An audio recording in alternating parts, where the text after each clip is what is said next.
Hey everyone, Sari here, and welcome back to another week of Astra Season offense matches. Continuing after last week's set, I decided I would be using Marth in this Astra Season, and ended up spoiling him a little with skills.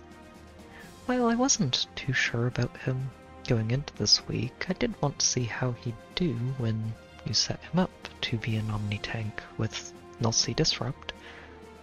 And Time's Pulse was a fun extra toy that I thought might give him some flexible options with sniping a key target in the player phase, or just helping him enable his special through guard effects as well. I supported him with Flame to make up for the damage reduction he loses by using Null Disrupt instead of Spurn, and while she doesn't provide him quite as much damage reduction as Spurn can, unlocking him from a speed check is actually really useful, since it means he doesn't have to worry about severely outspeeding any of the really quick opponents he might run into, and just focus on making sure that he makes a speed tie, at the very least, to take advantage of no follow-up. The rest of the team is here to support him, and also, probably a little more than necessary, set up to help enable his Vantage without needing to use Shining Emblem first. Looking back at the week, it was probably unnecessary to have the tactics and the speed def link at all, since he doesn't really need much help enabling Vantage on his team when you have Time's Pulse to give him a way to do that himself. The sabotage attack and speed are really useful though, and I would actually really like to get a sabotage defense to use for the team as well, but sadly that skill's still pretty rare. This week also happened to be Naga's bonus week again, and I decided I'd give her a team slot of her own to work with, also starring Gatekeeper. Gatekeeper, as I've found out in the previous weeks, is actually an excellent unit for a save ball, and while he doesn't have quite as much of an impact when he's not the frontliner, and you're using a melee specialist like Naga instead, being able to shut down warp effects is still a very important ability to have on the team. It might not sound as impactful as something like Isolation at first, but being able to shut down every type of Orders effect along with Wings of Mercy and any built-in and warping effects from weapons or skills really limits an enemy team's options to surprise you. And he can also stop any ranged cavalry from running past your front line into something you don't want them to reach, as long as you cover him with his Farsave armor. Felix, of course, is a pretty great candidate for that, and has been for almost a year now. He still holds up extremely well thanks to his excellent mixed bulk and high speed, which helps him avoid a lot of the usual counters to Farsave armors that try to exploit a low speed defender.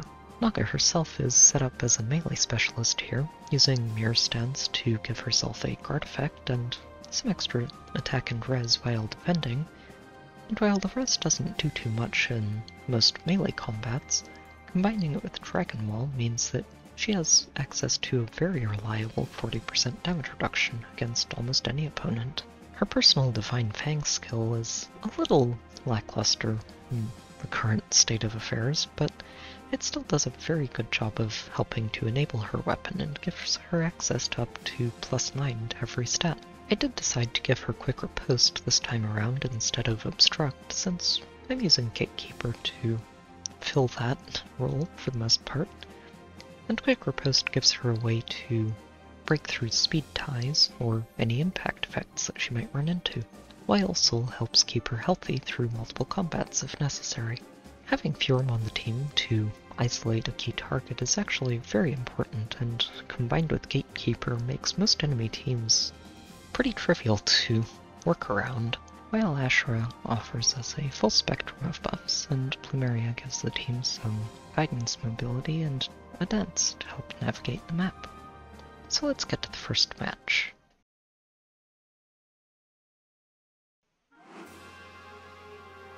This match is going to be a fun way to start the week. They've got a pretty scary team here with a legendary Seeker who's in season. We're almost at the end of the Wind Month now. and his pre-charged Holy Knight aura is usually pretty hard to deal with.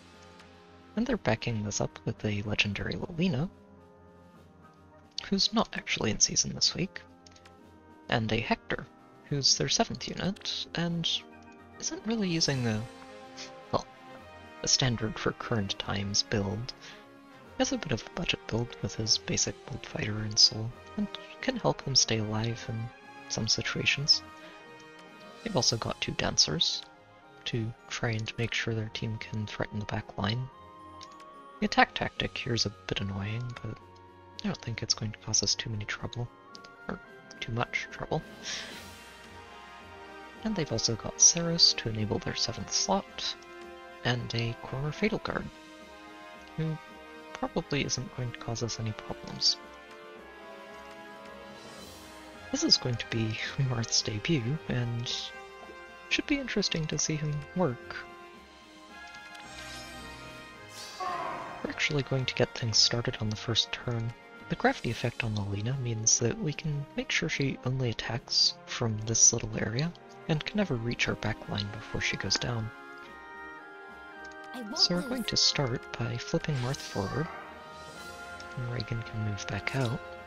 What is your desire? Then we can smite Marth onto the heavy trap, which isn't real anyway. Away we go. Flame is going to jump over here and support Marth for the enemy phase, and Marth is just going to dismantle the Sigurd before he gets a chance to do anything. Believe in me. With Sigurd out of the way and Marth's weapon fully online, the only thing that should really do anything to him is this Lilina, and I don't think she's going to get a whole lot done. There is but one future. I'm going to move Ashera over here, I'll do it. and she can get ready to buff more people for the next turn. Yep, there goes Lilina. She can do a bit of damage pre-combat and in combat, but Marth has more than enough bulk to work through it, and enough healing in combat and post-combat that not a lot of that sticks. And, well, from there, things aren't going to get much better for them. For the hope of all. Hector can do some damage, Victory is ours. but it's really not enough to punch through the healing, so... Once Olivia moves in, we just heal back to full health. Yeah.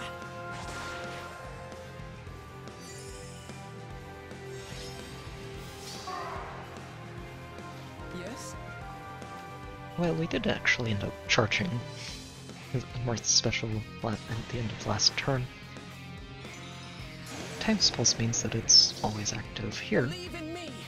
to knock out Saros, and it means that he'll get to recharge it in time to handle Fatal Guard once we get up there. Of course. We're going to just have Flame break that tactic room, just so we don't have to deal with it. Over here? And then we'll get Reagan I am the answer. and Ashera Yes. to start breaking things on their way It will to be these done. pots.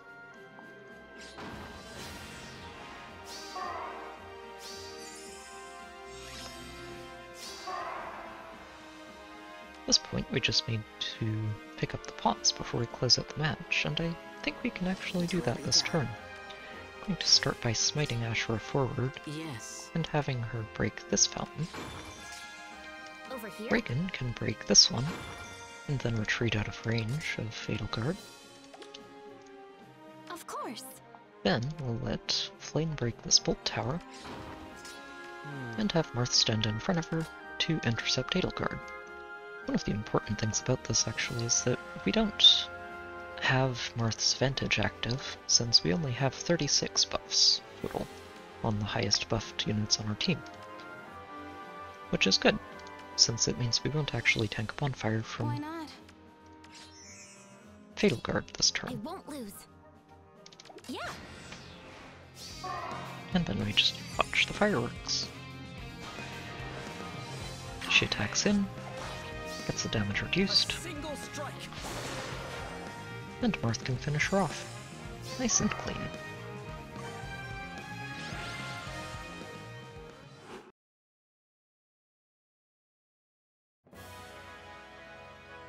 This match is going to be a little more laid back than the last one, but they do still have a couple of very impressively invested units with a +10 Cordelia over here. She's got a fairly budget build, but she can still hit really hard if she finds a target, and Wings of Mercy can catch people off guard if they just see her in a corner and expect her to not get anything done until the end of the match. They've also got a +10 Lara Shawl over here, who's pretty strong too, even on a budget build like this one. Along with a Duo Byleth to enable their hindrance, a bonus week Brave Marth of their own, and a Duma and Mirabilis to round out the team. We're actually going to take this match a little slower and take a turn to set up. It's not really hard since they aren't pressuring a turn 1 engagement thanks to these mountains blocking Lara Shawl. Yes? So we should be able to get this Away we go. prepped nicely and easily. Yeah. Going to move everyone in position, and we're actually going to make sure we enable Marth's Vantage before he attacks. To do that, we're going to start by smiting Marth, of course, and then we're just going to have Marth move up and break this Aether Fountain. And from here, the only one who can attack him first is Lara Shawl, and we should actually be able to one-shot her with a Shining Emblem, I'll do it. assuming we have everybody moved into the right position, Is something afoot? and get Flame over here, I am the answer. move Naga, or Ashera up, Yes. and Naga up as well. Lara Shawl moves first. Believe in me. But a Vantage pre-charged Shining Emblem just takes her off the map. Byleth is going to move next, but she doesn't actually need a pre-charged special to knock out in one shot. And then Mirabilis goes next, since she has the least amount of health to lose. Believe in me. This does mean we won't get to one-shot their Marth with a pre-charged special. And it does mean that he'll get to use his own Shining Emblem, Believe in me. but A single strike. we have a bit more damage reduction to work with than he does.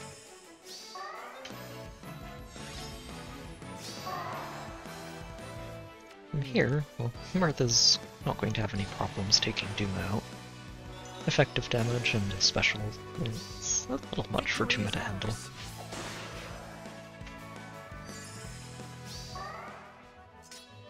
Over here? I'll just move on over to Cordelia. I'll have Reagan break this and test this trap. I know it's real, but it's not really too big of a deal. Why not? We'll dance Marth over, Is something afoot? have Flame get over here so that we believe in you. let Marth self-buff for the next turn, It will be done. and Naga can just check this trap. It's not There real, is but that's good, one future. and we'll get ready to close things out this turn. And then from here, we're just going I'll to do it. Yes? have Marth start by breaking the healing tower. Why not? We'll let Plumeria dance him, Away we go. move Flame up, and just top him off. Yeah. Then, since I forgot that Kraken was actually affected by gravity here, I we're believe going in you.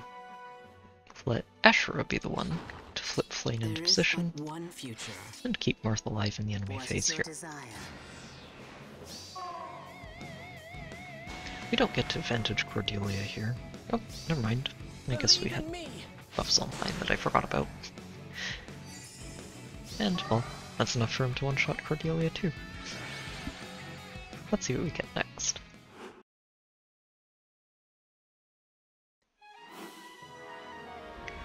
This match is going to be another quieter one, I think. It's another one without Cirrus, which is a little interesting to see, since most of the defenses in the vault tend to have her in anima weeks. They've got an interesting setup here, with primarily Tyburn and Lysithea as their threats, and two armors in the corner with Edelgard and Duma. This sort of setup doesn't feel too effective to me, since locking 2 units behind a wall doesn't do much for the rest of your team, who can get picked apart pretty easily by most things at that point. Oops. And I think I should be able to get this started on the first turn. It will be done.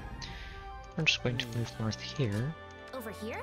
Reagan to the left, which lets Close your Plumeria eyes. Aerobatics forward, and Densa. Away we go! Lane can jump up here and support What Marth is once your he's in desire? position, and we'll just smite him forward, I believe in you. and have him start things off by one-shotting Tyburn. And also fully enabling his weapon while he does. Believe in me.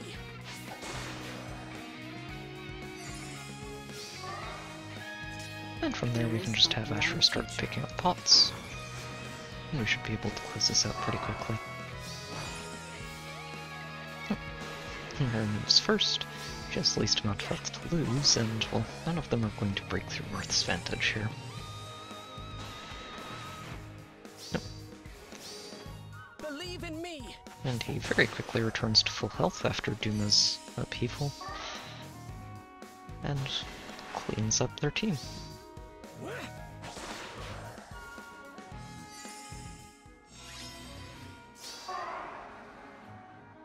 From here, we're just going to need to take a couple of turns breaking through this wall of structures before we close things out. Yes? Why not? We'll just have Plumeria break this, I am so we the can pick up answer. the second pot, I won't lose. and we'll get Ashera buffing the team again. Yes. And then from here, we'll just let Ashera open things up a little more. Have Reagan I'll move do in. it. We'll dense her, I and won't let her lose. open this up for us. Marth can move in and one-shot Edelgard. Believe in me. Before we move Flame in Is something afoot? to break the Panic Manor, and let the enemy phase Duma. What is your desire?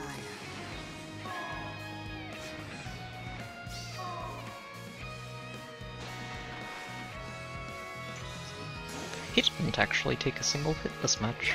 It's fun to see. Let's see what we get next.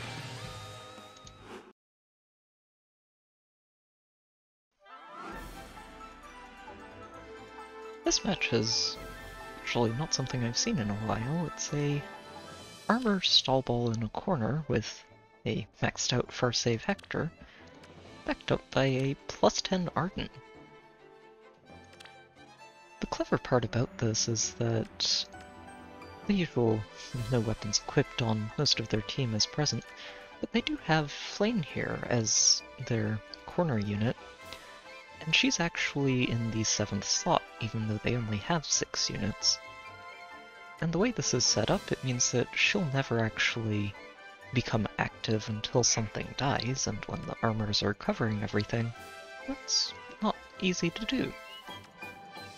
It's also tricky to use isolation to try and get this to move out of formation, since Rory actually has enough health to dodge most Fjorms from isolating him and forcing him to move. This is going to be a pretty interesting match. +10 Rory too. We'll have to inspect that, but he's quite impressive. It's a shame that he's just here as a rally bot. I'm going to take this first turn, and probably the second one too, just to test some traps and break some structures. I don't actually have to worry about anything moving here, Let's so find putting happiness. Fjorm up here is completely safe. It will be done. Where to today? And then we can flick Naga forward, I'll do it. I'll and get deliver. Felix moving up as well. Or I should rally, and that should be the end of the turn. If I And have from to. here, we're just going to use a few more movement shenanigans to get ourselves in position. Why not? Flyer formation lets Plumeria jump up here. There We is can have but Ashera one move future. here and smite Fjorm forward.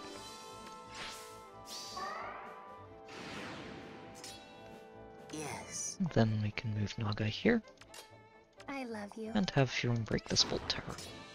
And Gatekeeper's going to wait in place to make sure that we get a full spectrum of buffs for Naga for next turn.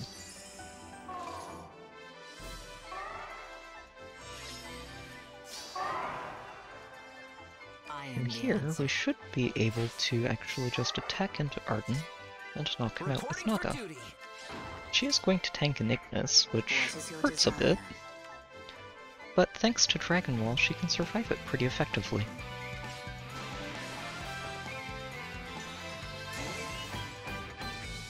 And even 30% damage reduction from Flame isn't going to actually keep Arden alive here.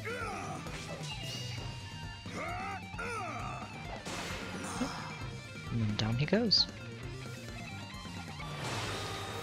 This is actually pretty helpful damage to take too, since it's going to make it a lot easier for Naga to take out Hector in Close another your turn. eyes. It We will are be going to done. take this chance just to knock Flame out before she has a chance to cause problems. That should make cracking the rest of this team pretty straightforward. Careful, careful. Actually, I managed to forget that I was giving Felix ground orders here, but that means that we should actually get to knock Hector out as well in this turn. The heal here was fine to do since it doesn't actually restore Naga to full health, which means that Hector's weapon stays completely offline in the enemy phase, and lets Naga just tear right through him. And with all of the units that can actually attack out of the way, the rest of this is easy to clean up. We'll just have Gatekeeper break this pot, Yes. let Naga take down Roy,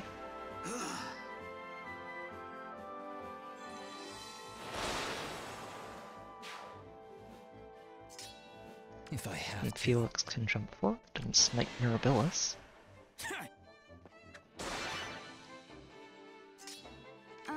I'll do We'll it. have Plumeria dance Naga, which Let's find gives Fjorm happiness. space to pick up the second Aether pot, What is your desire? and then Naga can close out the match.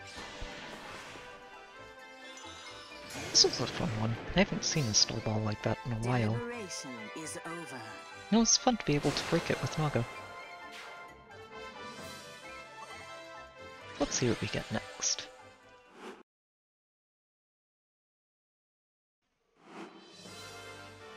This match is a different take on a safe ball. Instead of boxing themselves in with weaponless units, they've got a pretty solid array of threats being guarded by Gustav and Henriette here. Leaving Secret on the front line like this is a little odd, but when he's being covered by two save armors, it's not too easy to snipe him. And Veronica in the back line's a great way to help boost her team, and also create some pressure thanks to her Kent counterattack effect. The bonus weak Ceres is also a pretty solid threat to deal with, and while Leith is a 7th unit here, she can still catch people off guard after the first turn if they just write her off. And Duma with his boots to try and help move around the map. I don't think I'm going to have too many problems with this. It should be pretty straightforward for Marth to sweep this and close out the match. I'm going to take advantage of flyer formation to let us start this I'll do match it. immediately. I'm going Yes? to move Marth forward and break this bolt tower. What is your desire? I won't lose. Then we'll flip Naga to the left, It will be have her done. smite Marth into position, Away we go. and move Flame in behind him. From here, the only thing that can actually attack Marth is Henriette, and Marth should be able to one-shot her with that Yes. Shining Emblem.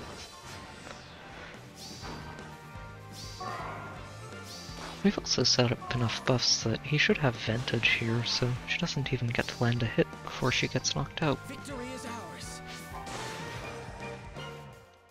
And from here we'll just start going down the health chain. Veronica attacks next, which is fine. She also gets Vantaged down, which leaves Sigurd as the next attacker. Victory is ours. The attack order here actually means we're not going to one-shot Ceros, but Marth will survive this anyway.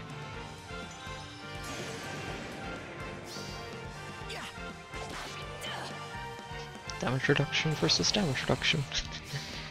A single strike. That was a second strike, but we'll take it. And Gustav really shouldn't get anything done here. He does get to survive the first hit, but he blocked the wrong hit there, so he's not going to get to survive that combat. From here we just want to pick up the Aether pots before we close things out, and sadly I don't think I can actually manage that this turn. But it is only the second turn, so we do have plenty of time to work with. And just have Ashera and Reagan open the way forward. I believe in you. And we'll move Marth down this way. It's a real trap. That's fine. Close That your actually means that eyes. we can bait Leith forward this turn, since Duma can't reach us. Let's just sit tight from here.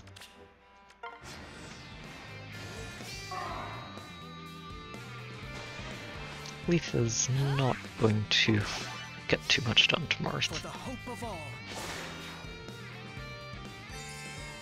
Even with a lull, he's still got plenty of speed to work with. Over here? Then we can just flip Ashera forward, There is but pick one up the second Aether pot, Yes? and let Marth close out the match.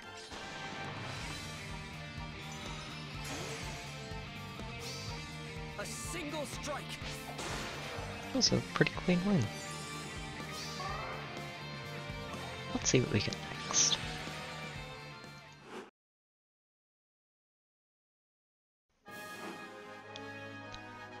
This match is going to be a fun one to take apart. Actually it's a very cleverly set up under Bernadetta and Sarah trap. And the reason it's so hard to actually plan around is because Sarah can actually end up healing either Micaiah or Leaf, and she'll always prioritize healing from one of these defense tiles if she can. She's also always going to cleanse Peony along with Micaiah, Leaf, and Bernie, which means that she'll always get danced, and get an orders buff, and be able to jump to one of these two tiles to flip somebody forward into the enemy team. The only problem, really, with this setup, I think, is that Mirabilis is not actually getting hit by Bernadetta, which makes this a little bit vulnerable to a safe defense, since after the first turn, Mirabilis is only going to have 49 HP, while the rest of their cleansed units have 48, which means Mirabilis is isolatable after the first turn. If you don't have a safe defense, though, and are trying to dodge the trap somehow, it can get pretty spooky, especially if Micaiah gets flipped forward, since most safe armors don't really want to try and deal with an impact guard Micaiah. I do think I figured this out, though, and with a little bit of planning, we should be able to handle this. The first thing we actually need to do here is test this heavy trap, since if it is actually a 60 hit point trap, we can't actually just send Naga onto it without her getting slowed down. Fjorm, though, has 68 hit points, and even if it's real, which it's not, I love you. she wouldn't get slowed down by it and would be able to move right back down here and break this throne. Why not? Plumeria can use Flyer Formation to jump over Naga and dance Fjorm, Let's who fight can move over happiness. here and break this armory for us. This spot where Fjorm is standing now is actually a bit of a blind spot in their formation, since Mirabilis doesn't have Odd Tempest, If I have to. which means that even though she's a space ahead of where this affects, it doesn't actually What is your mean desire? that we're not getting the effect. Reporting for duty.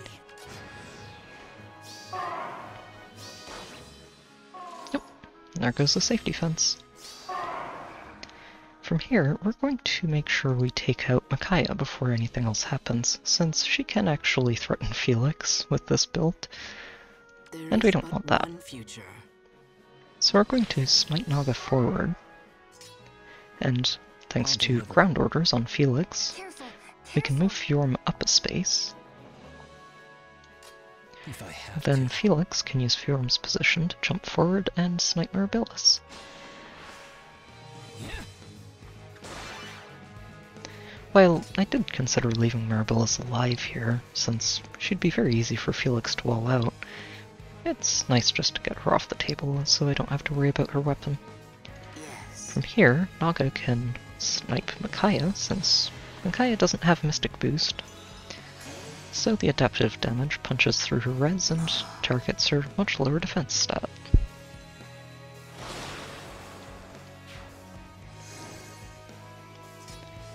The last piece of this is getting Gatekeeper I'll do it.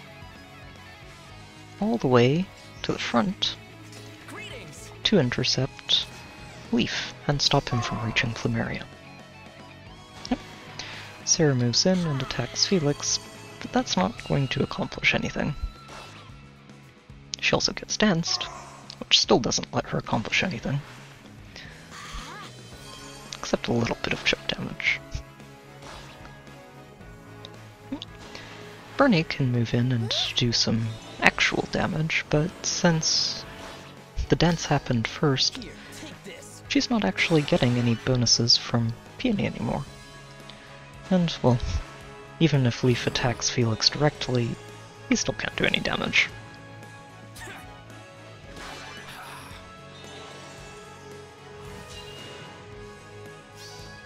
You've shown your weakness. And down he goes.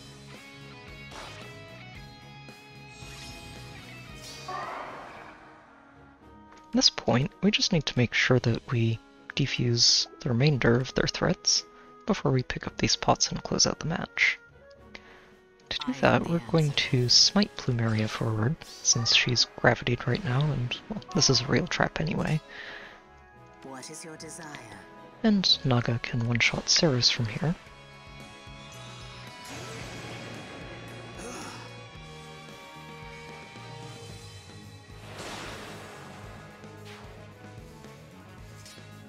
Then we can just dance Naga, I'll deliver. have Felix move forward and snipe Peony, Yeah. which lets Naga move in and trap Sarah.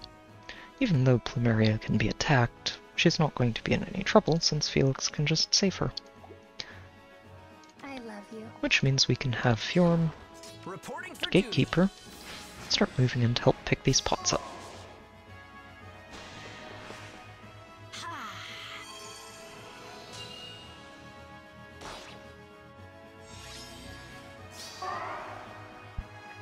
Let's find And then from here, we just let Fjorm pick up the first pot, Really? Felix pick up the second, It will be done. and have Naga close out the match.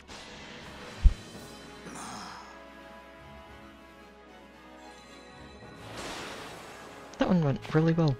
It's always satisfying to see a planned out offense work out well. Let's see what we get next.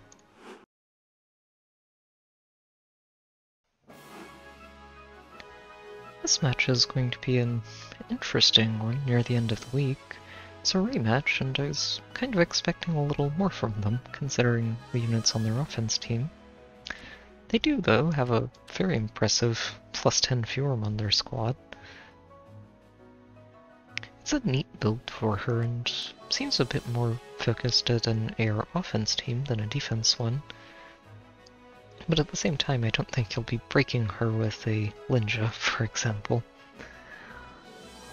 They've also got pair of armors, including a very rarely seen Gel. I think that's how her name's pronounced. Along with a Picnic Flora as the ranged counterpart, carrying March so that they can both actually move around the map. And a +1 pen with Triangle Adept. Triangle Adept does seem a little strange considering how heavily blue this team already is. But it probably helps her shut down some exceptionally annoying red threats. Team's pretty basic overall. I don't think I'm going to have too many problems handling this with Naga and Felix. Oops. I'm going to take one turn just to open up the map a bit and also make sure that we get Naga's weapon fully online. If I have to. Reporting for duty. But there's no real trick to be worried about here. We'll just move Ashera here I love you. and keep her away from this tactic room and make sure we give Felix a ground orders buff for next turn.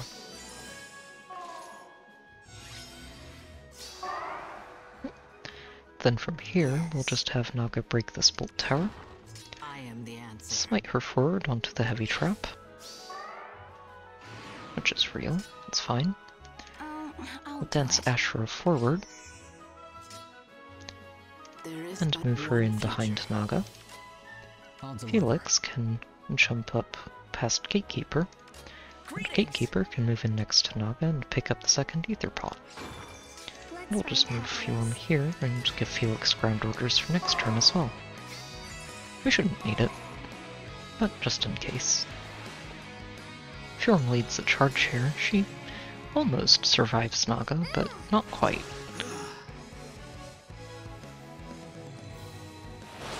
And helpfully, she's the most resilient target who's going to attack Naga here, so it just means we get a nice, large heal on the next counterattack.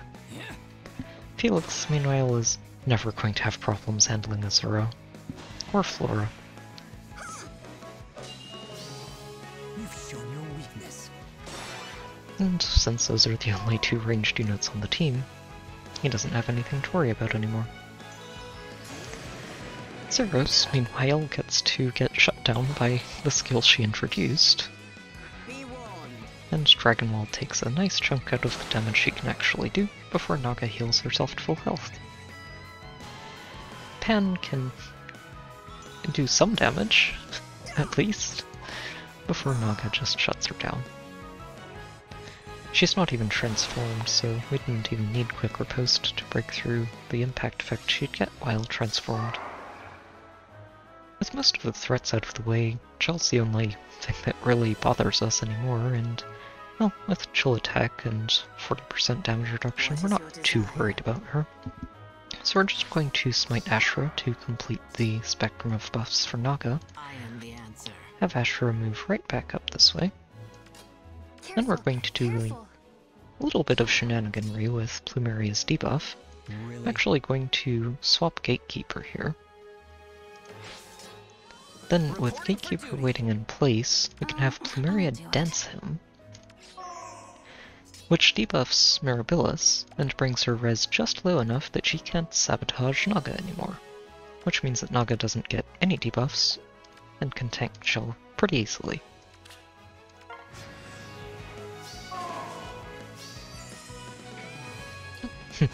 Mir actually moves first, For the children and, of well, man. that's not ending well for her. And conveniently, she tops us off before Gel attacks in to close out the match.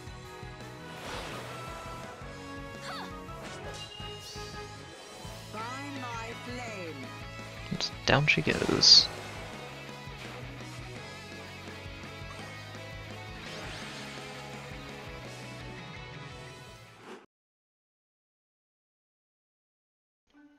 This match was a really fun one to run into and plan out, but sadly I ended up goofing up while recording it and I only recorded the audio for it instead of the video as well, which means this one's going to be a bit more of a static section than usual.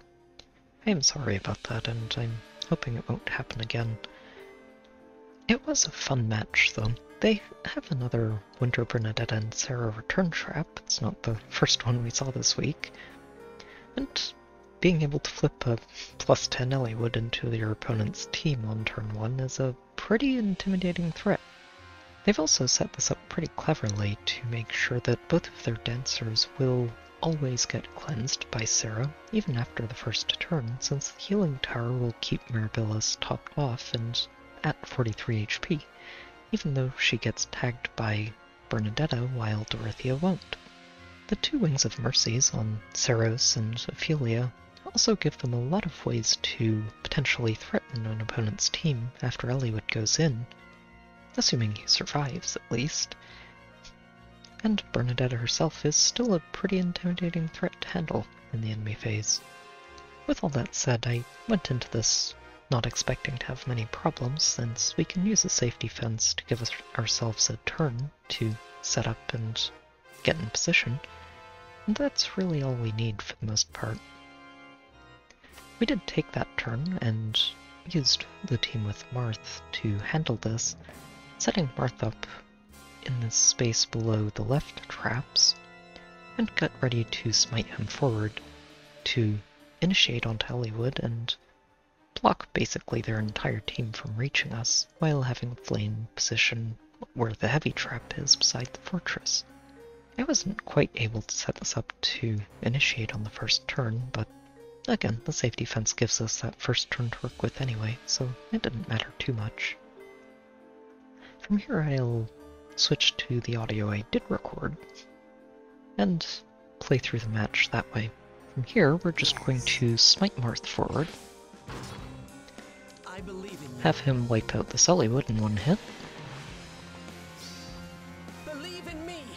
and while he wouldn't have any problems handling Elliewood in the enemy phase, it's important to do this since I want to make sure that Sarah actually just attacks him without being danced first. I am the answer. We're also going to flip Flame over and let her fly all the way up here to enable Marth's weapon in the enemy phase. Over here? Then we'll let everyone else Eyes. sit in the back and watch the fireworks. Dorothea moves in first. She has the least amount of health to lose by a chunk, so... And then we just start going down the health chain. A single strike. Bernie's not surviving this, even if Shining Emblem wasn't available. Ophelia moves in next, and we do actually have to tank this blazing light. But it doesn't do too much to Marth, A single and she can't get much done in combat either.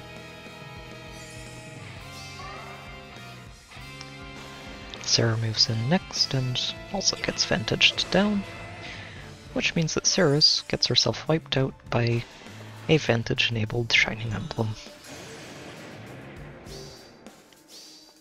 believe in me. Down she goes. It was a very clean turn. After that, it was pretty straightforward to clean the match up, since Mirabilis was the only surviving member of their team at that point. And, well, it was easy enough to just pick up one of the pots, pick up the other pot, and then let Marth close out the week. Overall, this was a really fun week. I wasn't really too sure what to think of Marth when I saw him, since, to be honest, a single super carry strategies have really fallen off a lot lately. But Marth's kit is loaded enough that I think he might be able to pull it off even outside of his bonus week. Especially if you can back him up with a Flame and give him Nullsea Disrupt. It was fun giving Naga another chance in the spotlight too. I like using her in her bonus weeks, it's a lot of fun, and hopefully I can figure out a way to make her work again next time around. I do have a Discord channel, there's a link in the description if you'd like to hang out and chat, and I've also got a Patreon page there too, if you'd like to help support the channel. As always, I hope you've enjoyed the video, good luck with your own matches, and I'll see you next time.